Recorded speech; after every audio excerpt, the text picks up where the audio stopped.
नमस्कार, जेके प्राइम में आपका स्वागत है। मैं हूं विनोद कुमार। दर्शकों, हम सब जानते हैं कि अपनी पार्टी ने 29 तारीख को साइलेंट वे में प्रोटेस्ट करने का फैसला लिया है। और अगर गुपकार अलायंस की बात करें, और उन्होंने 1 जनवरी को प्रोटेस्ट करने का फैसला लिया। कारण हम सब जानते हैं कि जो ड्राफ्ट आया है डिलिमिटेशन कमीशन का, उसमें 6 सीटें जम्मू संभाग को दी गई हैं और 1 सीट कश्मीर संभाग को दी गई है।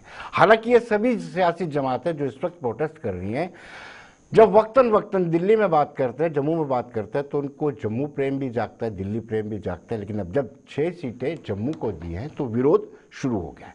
लेकिन आज हम चर्चा इस बात पर करेंगे, कुछ ऐसे समुदाय, ऐसे वर्ग, ऐसी कम्युनिटीज हैं जिनको राजनीतिक रिप्रेजेंटेशन नहीं मिल रही है और वो लंबे समय से ये संघर्ष करते आ रहे हैं कि उनको रिप्रेजेंटेशन मिलनी चाहिए।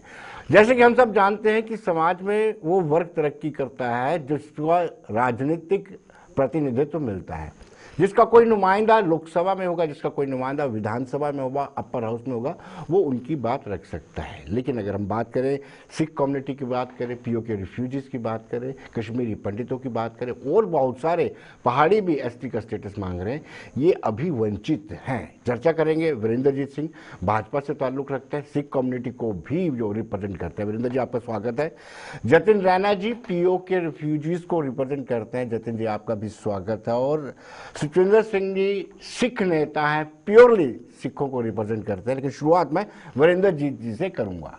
दिल्ली में आपकी सरकार, जम्मू में प्रॉक्सी सरकार आपकी, फिर आपको ही रिप्रेजेंटेशन नहीं मिल पा रही है, दुर्भाग्यपूर्ण नहीं है?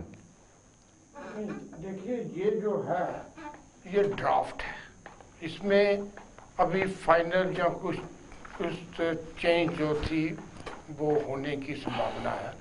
ड्राफ्ट प्रपोजल है, फाइनल प्रपोजल नहीं है जी। मैं जाती तौर पे भी और पार्टी के तौर पे भी इस बात से मतलब तखुर रखता हूँ कि सिख कम्युनिटी को भी नुमाइंदगी मिलनी चाहिए, क्योंकि हम सब लोग फैले हुए हैं और हमारा कहीं पे भी नुमाइंदा चुन के नहीं आने की संभावना बड़ी मुश्किल है। आगे अपर हाउस होता था, एमएलसी होता था, अब वो भी नहीं है। और हमने पर्सनली भी लिखकर जो था होम मिनिस्ट्री में भी और दूसरी जगह भी ये चीज भेजी कि भी सिखों को नुमाइंदगी जो है वो दी जाए।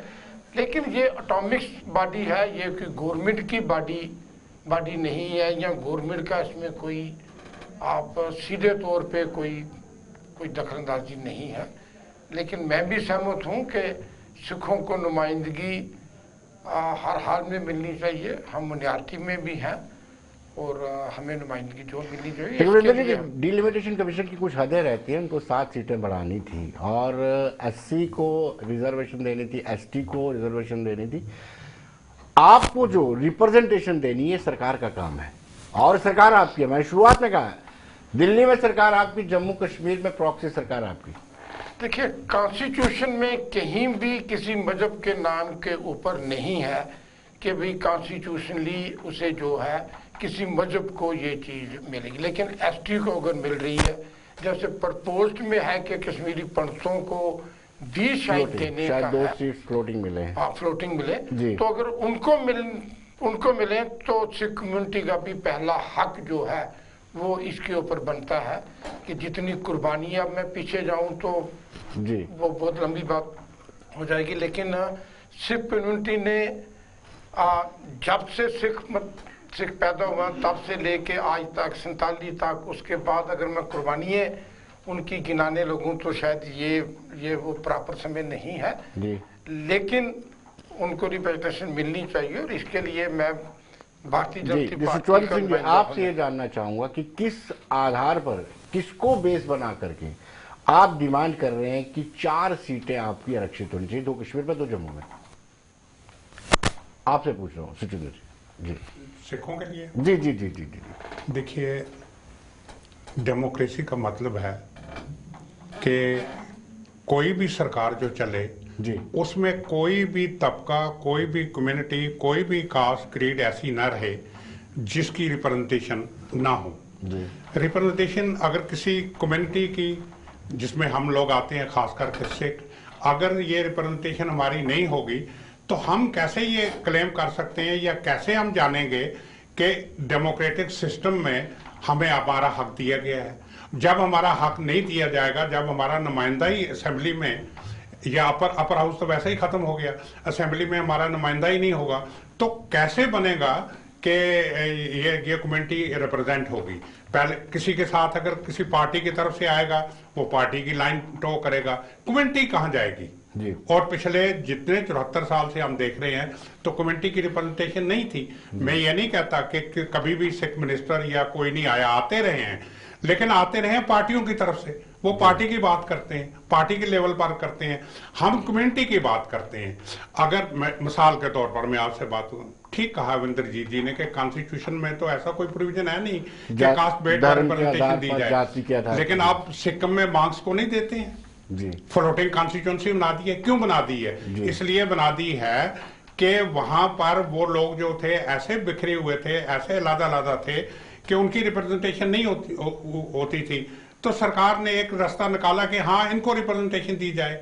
मिसाल के तौर पर जम्मू कश्मीर की असेंबली जो पीछे थी, यहाँ पर लेडीज को 2 नॉमिनेशन से सीटें मिलती थी। वो किस लिए मिलती थी? ताकि जो 50% वोटर है लेडीज की सूरत में, उनको भी रिप्रेजेंटेशन मिले। अगर कभी आपको इस चीज का एहसास हुआ कि आप जिसको नुमाइंदों को जिताकर भेजते हैं वो आपकी बात हाउस में नहीं करता है, शायद सिख कम्युनिटी को वो इग्नोर करता है? अगर गांधीनगर की बात ले ले, कैंट कॉन्स्टिट्यूंसी, यहाँ पे सिख पॉपुलेशन काफी है, और क्या ये लोग जो जीत करके आते हैं, रमन भल्ला की बात करें, कविंदर गुप्ता की बात करें, क्या इन्होंने आपका पक्ष हाउस के अंदर नहीं रखा कभी? मैं अर्ज ये कर रहा हूँ जी, सवाल ये नहीं है कि कविंदर जी आए या भल्ला साहब आए या कोई तीसरा साहब आए। सवाल तो ये है ना, अगर ये पार्टी से आएंगे तो ये वो चीज करेंगे जो पार्टी लाइन की इनकी डायरेक्शन होगी। वो किसी इंडिविजुअल के लिए नहीं करेंगे, वो किसी एक कम्युनिटी के लिए नहीं करेंगे, वो किसी एक क्लास के लिए नहीं करेंगे, किसी एक कैडर के लिए करेंगे। अगर नुमाइंदा ही हमारा वहां बैठा होगा तो उसका क्या काम है? उसका तो काम ही यही होगा ना कि वो अपनी कम्युनिटी के हक हकूकों को देखे, उसमें पार्टिसिपेट करे। जहां हम समझते हैं हमें ये चीज मिलनी चाहिए, उसकी आवाज वो उठाएगा। आवाज उठाएगा तो कुदरती तौर पर उसकी सुनाई होगी तो हमें अपने हक मिलेंगे। शेड्यूल कास्ट शेड्यूल ट्राइब को हम क्यों देते हैं रिजर्वेशन? इसलिए देते हैं ना कि वो ऐसे अगर नहीं जा सकते तो कम से कम रिप्रेजेंटेशन देकर उनका हक हकूक तो दिया जाए ना। मैंने जैसे अभी अर्ज की कि वुमेन्स को हम देते हैं, क्यों देते हैं? ताकि वो भी रिप्रेजेंटेड रहें। अगर ये सारे इस डेमोक्रेटिक सिस्टम में अपना हक ले सकते हैं तो हम अपने हक से क्यों अपने हक से वंचित रखा जतिन जी, आप भी पीओ के रिफ्यूजी भी डिमांड कर रहे हैं कि 6 सीटें उनके लिए आरक्षित रखी जानी चाहिए। क्या आधार है और किस किस जगह पे? हालांकि आप काफी जगह डिसाइडिंग फैक्टर है, जिता सकते हैं आप उम्मीदवारों को। जी सर, शुक्रिया विनोद जी। सबसे पहले मैं आपको ये बताना चाहता हूँ कि हम जो करेक्ट करना चाहूंगा, हम रिफ्यूजी नहीं है। ऑफिशियल डॉक्यूमेंट्स में हमें डिस्प्लेस्ड पर्सन को, जो ऑफिशियल डॉक्यूमेंट्स, अगर हम रिफ्यूजी होते हैं हमें कश्मीरी पंडित जितना स्टेटस मिलता है, उन्हीं की तरह हमें चंदी मिलती, फ्री राशन मिलता। आज भी जहां 47 से जो हमारे लोग यहाँ रह रहे हैं, जिनकी 24 सीटें वहां पे रिजर्व हैं, फ्रोजन की हुई है, उसके ऊपर डिलिमिटेशन कमीशन ने कोई बात नहीं की। और उनको ये हमारे नाम पे they are fighting for POJ के इन यूएन में वो हमारे नाम पे फाइट कर रहे हैं। पर हैरानी की बात ये होती है, जो यहाँ 40,000 परिवार आए थे तब 31,619 रजिस्टर हैं, 9500 अनरजिस्टर हैं, तो टोटल मिला के 41,000 जो परिवार होते हैं वो आज 10 लाख पॉपुलेशन का रूप ले चुके हैं। 10 लाख, जिसमें एक एमपी चुनने की ताकत, जिसमें 6 एमएलए चुनने की ताकत आ चुकी है। और उससे भी ये कम्युनिटी एक सेकुलर है, जिसके अंदर हिंदू भी है, मुस्लिम भी है, सिख भी है, जिसको हम बोलते हैं मीरपुरी, मुजफ्फराबादी, पुंछिया कम्युनिटी। और सोचने वाली बात ये है कि बीजेपी के नेता इधर बैठे, इन्होंने अभी भी कश्मीरी पंडित की बात की, सिख्स की बात की, पर इन्होंने डीपी की बात नहीं की।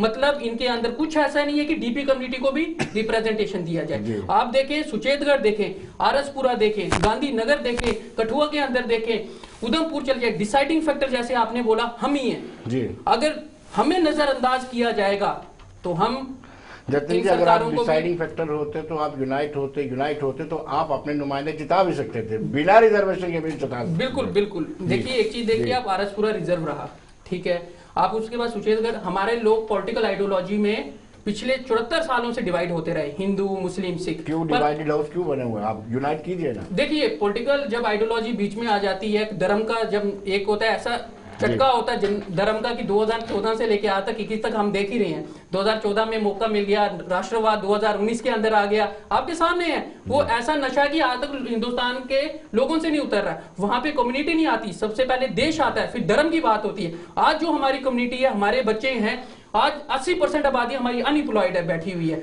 आप आरएसपुरा चल जाए आज जतिन जी, आपका कहना है कि ये धर्म की राजनीति करते हैं भाजपा वाले? बिल्कुल 101%। आज भी अगर ये नहीं करते, हमारी जैसी सेकुलर कम्युनिटी को क्यों नहीं रिप्रेजेंटेशन दी जा रही है, जिसके अंदर हिंदू मुस्लिम सिख सब है? जी देखिए, मैं खुद टीपीस हूँ, नहीं मैं भी जो है डिस्प्लेस पर्सन में हूँ। सर आपने अपनी बात ही नहीं की। नहीं, मुझसे जो पूछा गया, सिखों के ऊपर पूछा गया, आपने कश्मीरी पंडितों का नाम ले लिया सर। कश्मीरी पंडितों का नाम, बिल्कुल कश्मीरी पंडितों का नाम लिया कि उनको फ्लोटिंग सीट जो है दी जा रही है, तो हमारा क्या, हमें क्यों नहीं? लेकिन डीपीस के ऊपर जो है वो नहीं पूछा गया। डीपीस के ऊपर हमारा बिल्कुल क्लियर स्टैंड है कि डीपीस को भी सीटें जो है मिलनी चाहिए। एज ए पार्टी हमने रिप्रेजेंटेशन यहाँ पर भी जो अभी कमीशन आया था उसको भी दी, लेकिन उन्होंने कहा कि ये हमारे उसके अंदर अधीन नहीं आती है। और इससे पहले भी कई बार हमने ये चीज कही है, पीछे होम मिनिस्टर से भी बात हुई, उनका भी ये कहना था कि हम इसका कोई ना कोई अल्टरनेटिव निकाल के डीपीस को सीटें हम देंगे। ये हमने एक बार नहीं, कई बार आप सरकार है, आप सरकार है, भारतीय जनता पार्टी की अगुवाई एनडीए सरकार है दिल्ली में। यहाँ पे मैंने पहले भी कहा कि प्रॉक्सी सरकार है। कोई ऐसा वे आउट बताइए जिससे सिख कम्युनिटी को, डीपीस को रिप्रेजेंटेशन मिल सके हाउस के अंदर। देखिए, वे आउट तो जो सरकार में लोग बैठे हैं उन्होंने करना है। हम भी सरकार में हैं, हमने अपनी तरफ से उनको रिप्रेजेंटेशन डीपीस के लिए 24 सीटों में से ये 6 सीटें कह रहे हैं। हमने जो रिप्रेजेंटेशन दी है, हमने 10 के लिए दी है कि कम से कम 10 सीटें जो हैं वो डीपीस को दी जाए, और उस 10 में से कम 4 डीपी सिखों को दी जाए। ये मैंने खुद अपने लेटर हेड पे खुद होम मिनिस्टर अमित शाह जी के साथ बैठ के बात की। यहाँ से भी ड्राफ्ट गया, सब चीजें कई बार सबके सामने नहीं ला देते हैं, लेकिन सरकार की भी अपनी कई तरह की मजबूरियां शायद होती हैं कि अभी सेंसस होना है। मैं थोड़ी सी अर्ज कर सकता हूँ? जी श्योर। देखिए, जहां तक डीपीस का ताल्लुक है जी, ये बदकिस्मती की बात नहीं है कि हम लोग मुजफ्फराबाद से, पुंछ से, मीरपुर से और छम्ब के कुछ एरिया से उठ के यहाँ आए हैं जी। हमें डिस्प्लेस पर्सन कहा जाता है। अभी रिफ्यूजियों की बात हो रही थी। इंडिया तो रिफ्यूजी जो एक्ट है यूएनओ का, उसका सिग्नेटरी ही नहीं है जी। तो हमें डिप्राइव, सिंपल बात है, वोटर है, अगर कोई कॉन्स्टिट्यूएंसी बनती है उसमें वोटर को देखा जाता है, एरिया को देखा जाता है।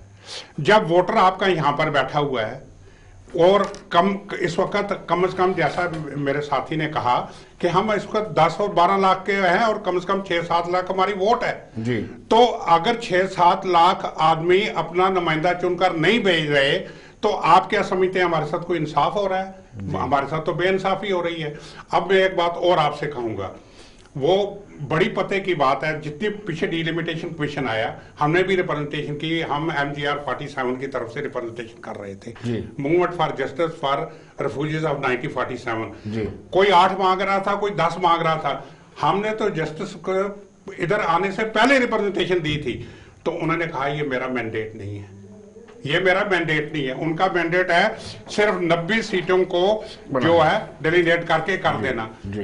करिए, डेलीनेट करिए, 90 को करिए, जो आपका मैंडेट आप करिए। हमने कहा जरा एक्ट को तो पढ़िए।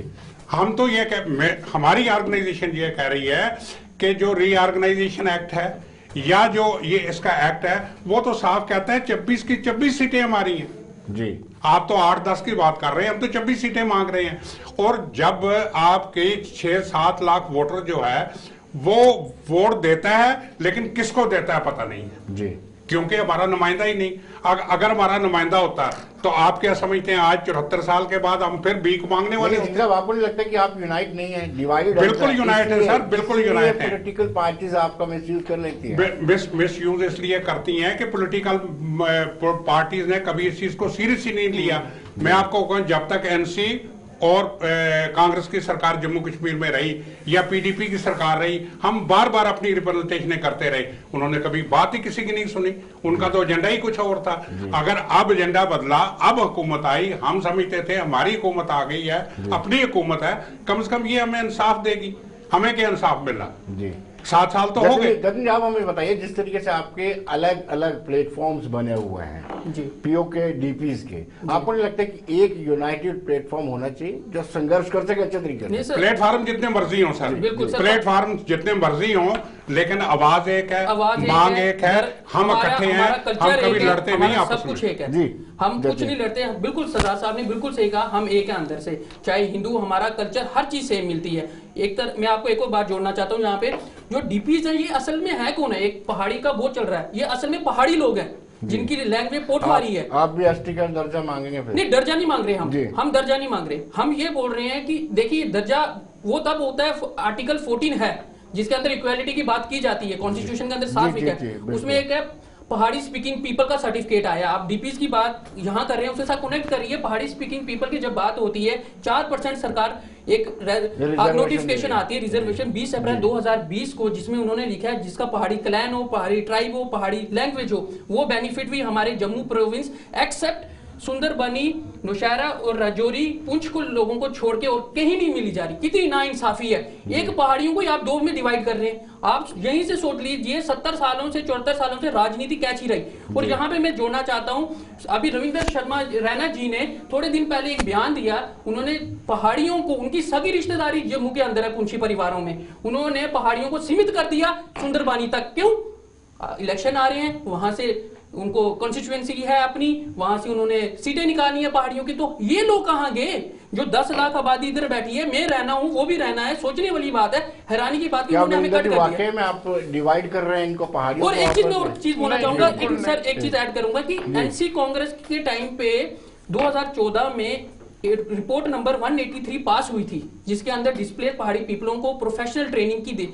अब सरकार बोलती है हमारे पास पैसा नहीं है। आपने इंस्टॉलमेंट की बात की, हमें 5.5 लाख दिया। उस समय परिवारों में सबके 5-5, 6-6 बच्चे होते थे, जो 5.5 लाख दिया। आज के समय 10 लाख आबादी होने के बाद अगर मुझे मिलता है, मुझे 85 हजार एक पैसा मिले। और इन्फ्लेशन देखिए, एक परिवार को आज आप 10 लाख की आबादी में 85,000 रुपया दे रहे हो, उसमें से भी 25,000 लोगों को मिला है 15,000। कितनी नाइंसाफी, इनजस्टिस। आप हमें ये बताइए कि क्या वाकई में बीजेपी पहाड़ियों को भी डिवाइड कर रही है? बिल्कुल। गुर्जर समुदाय को, बकरवाल समुदाय को और पहाड़ियों को पहले लड़ा दिया और पहाड़ियों को भी आपस में डिवाइड कर रहे हैं? नहीं, ऐसी कोई बात नहीं है। देखिए, पहाड़ियों की भी बड़ी देर से मांग थी। जैसे सुशांत सिंह जी ने कहा कि पीडीपी और एनसी का तो पहले एजेंडा ही कुछ और होता था, लेकिन जब से बीजेपी सेंटर में पावर में आई, थोड़ी देर हम यहाँ पर भी रहे। हमने यहाँ पर भी अपर हाउस में डीपीज को रिप्रेजेंटेशन दी। अब जैसे चरणजीत सिंह जी खालसा थे, कुछ और लोग थे, हमने वो लोग भी चुन के जो यहाँ से चुन के नहीं जा सकते थे, वहाँ हमने भेजे। अब किसी ने वहाँ अपनी बात रखी कि नहीं रखी या कैसे रखी, थोड़ी रखी, ज्यादा रखी, ऊपर से हमारी पोलिटिशियन गवर्नमेंट थी। लेकिन आज हमने जो है मतलब ये बीजेपी ही है सेंटर में बैठे हैं कि हम सब लोग बोल रहे हैं, बात हो रही है। और इसके ऊपर इससे पहले तो कभी ये बात ही नहीं हुई। आज हम मांग कर रहे हैं, सुनी जा रही है, केंद्र भी इसके ऊपर सीरियस है। लेकिन पहले जब कांग्रेस, एनसी, पीडीपी की गवर्नमेंट रही, उन्होंने तो इस तरफ देखा ही नहीं, ध्यान ही नहीं दिया। हम सबका साथ। सुप्रीम जी, आप हमें ये बताइए कि क्या आपने जब केंद्र सरकार के समक्ष अपना पक्ष रखा था, किस से बात की? गृह मंत्री से बातचीत की? जो डिलिमिटेशन कमीशन आया था, इसके समक्ष भी अपना पक्ष रखा था? क्या पीएमओ में भी आपने अपना पक्ष रखा है? हमने जहां तक ये देखिए, सबसे पहली बात ये है, पहली रिकमेंडेशन काफी जदोजहद के बाद पुरानी गवर्नमेंट जो कांग्रेस और एनसी की थी, उन्होंने हमें सेटलमेंट के लिए पहली रिकमेंडेशन भेजी थी। उस वक्त उमर अब्दुल्ला साहब चीफ मिनिस्टर थे और कांग्रेस उनकी पार्टनर थी। उसके बाद पार्लियामेंट्री कमेटी हमने बनवाई बड़ी जद्दोजहद करने के बाद। जो रिकमेंडेशन स्टेट गवर्नमेंट की 4 मेन थी, 25 लाख पर फैमिली वन टाइम सेटलमेंट कर दो, इनके बच्चों को इंस्टीट्यूशन में जो हायर एजुकेशन के हैं रिजर्वेशन दे दो, इनको सेंट्रल फोर्सेस में इनके बच्चों को नौकरियां दे दो, और रिकाउंट करो फैमिलियों के कि बहुत सारी फैमिली रिजेक्ट रह गई हैं, 9,000 के ऊपर फैमिलियां रिजेक्ट की हुई थी। मुझे लगता है कि कुछ सरकार की आखिरी काबीना की बैठक थी और उसमें ही हुआ, लेकिन उसके बाद दूसरी सुनिए ना, अगली सरकार जब आई तो हमने फिर शोर किया। इन्होंने पार्लियामेंट्री कमेटी बना दी ऑन होम अफेयर।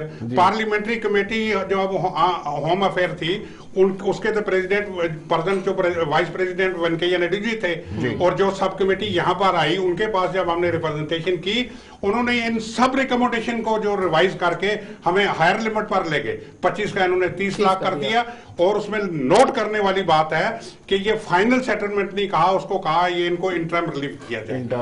मजे की बात ये है, आप देखिए इंसाफ देखिए हमारे साथ, और सरकार देखिए इंसाफ ये है, हम पिछले कई सालों से लड़ रहे हैं कि हमारे बच्चों को कम से कम ये नशों से बचाकर, दूसरी तरफ से छोटे छोटे कामों से बचाकर हायर एजुकेशन में रिजर्वेशन दीजिए। नहीं दी। जब इनकी अपनी कमेटी की रिकमेंडेशन है, उसके बाद इन्होंने कहा, हमने यहां तक कहा कि अगर जब तक नहीं दे सकते, जो सीटें आपके कश्मीरी पंडित्स के लिए, माइग्रेंट के लिए रिजर्व, कश्मीरी पंडित नहीं, मैं आई शुड से माइग्रेंट के लिए रखी है, उसमें जो बचती हैं वो सीटें हमें दे दिए। हमने इनको डाटा दे दिया, सीटें वैकेंट रहती हैं, कास्ट हमारी लगती है, हमारे बच्चे क्यों ना पढ़े, नहीं दे दी। अगर हमने एम्प्लॉयमेंट मांगी, हमें नहीं दी। अगर हमने 30 लाख मांगा तो उन्होंने 5.5 लाख फाइनल कर दिया। हमने पूछा 5.5 क्यों? नहीं, पॉलिटिकल रिजर्वेशन के लिए आपने क्या कहा था? पॉलिटिकल रिजर्वेशन के लिए हम तब भी कह रहे थे, आज भी कह रहे थे, पीओजेके के लोग, देखो कोई भी कॉन्स्टिट्यूंसी बनती है उसके लिए एरिया एक फैक्टर है, कनेक्टिविटी एक फैक्टर है, 4 फैक्टर तो और ये तीसरा जो है पॉपुलेशन फैक्टर है।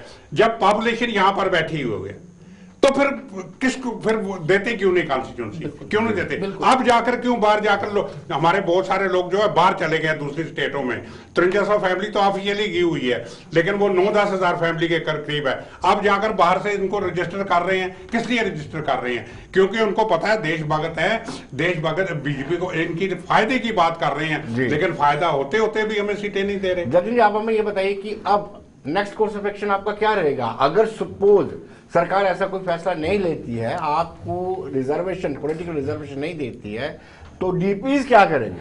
देखिए सर, अगर ये पॉलिटिकल रिजर्वेशन नहीं देती, डीपीज के अंदर आज एक भावना जा चुकी है, हमारा आंदोलन ग्राउंड में खड़ा है, बिल्कुल है कि भाजपा को रिजेक्ट किया जाएगा शरेआम, क्योंकि सेंटर में भी इनकी हुकूमत है। ये बोलते हैं सबका साथ सबका विकास, और इस विकास में आप 13 लाख 10 लाख की आबादी को छोड़ रहे हो, रिजेक्ट कर रहे हो। आपने ड्राफ्ट में हमारा नाम नहीं लिया। हम ये कह रहे हैं, अपने बच्चे, हमारे एजुकेटेड क्लास को हर्डल्स आ रही है, प्रोफेशनल कॉलेजेस में एडमिशन नहीं ले सकते। हमारे सरदार साहब ने बिल्कुल सही कहा, बच्चे कितने नशे की तरफ जा रहे हैं, कहां कहां जा रहे हैं, क्या होगा हमारी फैमिलियों का? भूखे नंगे नशे की तरफ सिर्फ डीपीज नहीं जा रही है, नहीं सर, सारा युवा आप कश्मीर में बात करते हैं, नौकरी नहीं होने के कारण वहां पत्थर मारे जाते हैं। यहाँ भी तो कुछ ना कुछ तो हलचल होती है। एक नेशनलिस्ट आबादी आपके पास बॉर्डरों पे आज भी बैठी हुई है, आप उसकी बात नहीं कर रहे हैं। तो इनका एजेंडा देश में नेशनलिस्ट का है। एक सेकुलर कम्युनिटी जिसमें सब हिंदू मुस्लिम सिख आते हैं, जिसको रिप्रेजेंट किया जा सकता है इंडिया के सामने कि इतनी बहादुर कम्युनिटी है, वहां से उजड़ के पहुंचे। आज भी उस जो इन्होंने 183rd रिपोर्ट की बात की, 70 गांव हमारे ऐसे हैं, विलेजेस आज भी रजिस्टर नहीं है। मैं घर पे होम लोन नहीं ले सकता सर, 70 साल एक जगह हमें रहते हुए हो गए। अब पीओजेके की बात करते हैं, ये कहते हैं वहां लेंगे, चलो अगली लड़ाई इनकी, क्या पता इलेक्शन पीओजेके के नाम पे हो। पर ये बताओ, जो लोग यहाँ रह रहे हैं, भूखे बैठे हुए हैं, उनका क्या होगा, उनके बच्चों का क्या होगा? वहां अब चाइना पाकिस्तान कॉरिडोर बन रहा है, वहां कितना कुछ हो गया, यहाँ हमें क्या पता क्या होगा। आप भी डीपीज हैं, इन्होंने कहा कि डीपीज बीजेपी को रिजेक्ट कर देंगे। बिल्कुल, देखिए, ये मैं नहीं मानता कि भाई बिल्कुल हमारी गवर्नमेंट ने कुछ नहीं किया। 75 साल हो गए हैं। अगर 30 लाख की रिकमेंडेशन हुई, 5.5 लाख मिला, बहुत कम मिला, लेकिन वो भी भारतीय जनता पार्टी की सरकार में मिला, उससे पहले जो था नहीं मिला। और ये भी अभी अभी जो कंपटीशन चल रही है रजिस्ट्रेशन ही नहीं थी। जो गवर्नमेंट ने 1 साल में कंप्लीट करना था 3 साल हो गए हैं, अभी तक बहुत से लोग जो है अभी भी क्लेम जो है। नहीं वरिंदर जी, क्या आपको लगता है कि डीपीज आउटराइटली रिजेक्ट कर देंगे बीजेपी को? नहीं, देखिए ये तो उनकी मर्जी है, किसी के ऊपर हम या मैं या कौन कहने वाला कौन होता है। लेकिन डीपीज को जितनी बात हमने की है, इससे पहले जिनको ये लोग वोट देते रहे हैं, चाहे वो एनसीपी, कांग्रेस की, 2014 दो बार नहीं, एक ही बार 2014 की 14 चुनाव में, और हमने करके दिखाया। आज आप लोग बोल रहे हो इससे जब पीडीपी के साथ इससे सरकार पहले थी, क्या दिया था सर? नहीं, इससे पहले ये 5.5 लाख मिला और बहुत सी चीजें हुई। सर नहीं मिला, तभी तो बदलाव किया हमने, सेंटर में बदलाव आया, फिर वो ये चीजें रहेंगी तो क्या फायदा उस बदलाव का? हमने जो रिकमेंड किया हुआ है सर, रिकमेंडेशन जो है ग्राउंड पे दिख नहीं रहा कुछ, तो आपका ड्राफ्ट में नहीं दिख रहा। एक पहाड़ी की बात करते हैं होम मिनिस्टर साहब, सब 70 साल से नहीं दिखा, 5 साल से कम 5.5 लाख। और वेंकैया नायडू जी जो आज उप मंत्री है, उन्हीं की क़यादत में आई, हमने उसको बढ़ा के दिया। लेकिन फाइनेंशियली देश के ऊपर कोरोना आ गया, कुछ आ गया, दूसरी किस्त की भी तैयारी थी। लेकिन ये तो नहीं है कि एकदम से हम सर अब इलेक्शन आए तो दूसरी किस्त भी याद आ गई, पर पीआर एडवर्टाइजमेंट के लिए बीजेपी का बहुत पैसा था। नहीं, इलेक्शन का भी कोई पता नहीं है। जब हमने 5.5 लाख दिया तो इलेक्शन देख के नहीं वैसे आप बताइए कि यूपीए गवर्नमेंट ने या कांग्रेस ने आपको कुछ दिया? एक पाई दी आपको? बिल्कुल नहीं सर। कांग्रेस को जितनी पुरानी गवर्नमेंट हुई जी, उन्होंने सिर्फ क्या किया, हमें जमीन अलाट की, बिल्कुल, या रहने के लिए छोटे छोटे प्लाट दिए, या एक कमरे का कमरा दिया, उसकी हमें कीमत ली। बख्शीनगर जितना है, रेशमनगर कॉलोनी जो है वो सब अलाटी है। और अलाटी क्या है, गांधीनगर में 10 मरले का प्लाट 500 का, और इनका जो था वो 2100 का, वो 2100 का। मतलब वो ब्लैक में हमें बेचते रहे।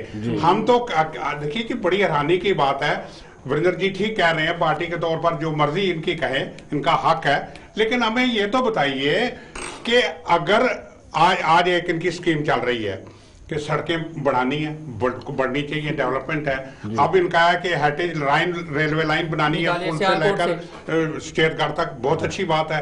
लेकिन इनको कभी इन्होंने सोचा कि जिस लाइन से ये हेरिटेज लाइन बनाने की सोच रहे हैं, वहां कौन बैठे हैं? वहां रिफ्यूजी बैठे हैं। और आज अगर उन्होंने पक्के मकान बना लिए तो जो जमीन है ना नीचे, वो उनके नाम पर ही दी, ना वो मार्केज रख सकते हैं, ना वो बच्चों में बांट सकते हैं, ना उसकी सेल कर सकते हैं। 5.5 लाख देकर बीजेपी अगर ये समझे कि हमने बहुत बड़ा काम किया, मैं कहता हूँ ये बहुत शर्मनाक। बिल्कुल सर, मैं ऐड करना चाहता हूँ कि 5.5 लाख देकर इन्होंने हमें खरीद नहीं लिया। बिल्कुल सरदार साहब ने बिल्कुल सही कहा। इन्होंने जब 1947 में हमारे 3500 रुपया नेहरू जी ने अलॉट किया, उसमें से 2500 रुपया इसी जमीनों को देने के नाम पे इन्होंने सरकार ने काट दिया। मतलब ये जमीनें हमने खरीदी हुई, x gratia, not a compensation. और उसके बाद 1000 रुपया अल्फा फॉर्म लगता है। जब 5.5 लाख लिया, लोन भी दिया गया। कहते हैं जब फटे हुए एक पजामे में आए, ऐसे 70 साल से उनके ऊपर लोन भी दिया। उसके बाद जहां बूथ बसते थे, जहां पे जंगल जाड़ा था, कब्रिस्तान थे, वहां हमारे लोगों को बसाया गया। और आज आप हाईवे की बात कर रहे हो, आप भी तो बॉर्डर पे बैठे हैं, सारे आज आप हाईवे की बात कर रहे हो, हाईवे में हम जाते हैं। नेशनल आपने NHAI को दे दिया, वहां 110 आएगा, 120 आएगा, लोगों के घरों के अंदर घुस जाओगे, बस्तियां उजड़ जाएंगी सर। हाँ, फिर उजड़ के रोड पे आ जाएंगे, कहां जाएंगे हम? जी जतिन, समय का अभाव है, आप हमारे कार्यक्रम में आए, बहुत बहुत शुक्रिया। वरिंदर जी आपका भी बहुत बहुत शुक्रिया। सुतवंत जी आपका भी बहुत बहुत शुक्रिया। तो दर्शकों, आप बने रहिए देश दुनिया की खबरों के लिए और मुझे दीजिए इजाजत। नमस्कार।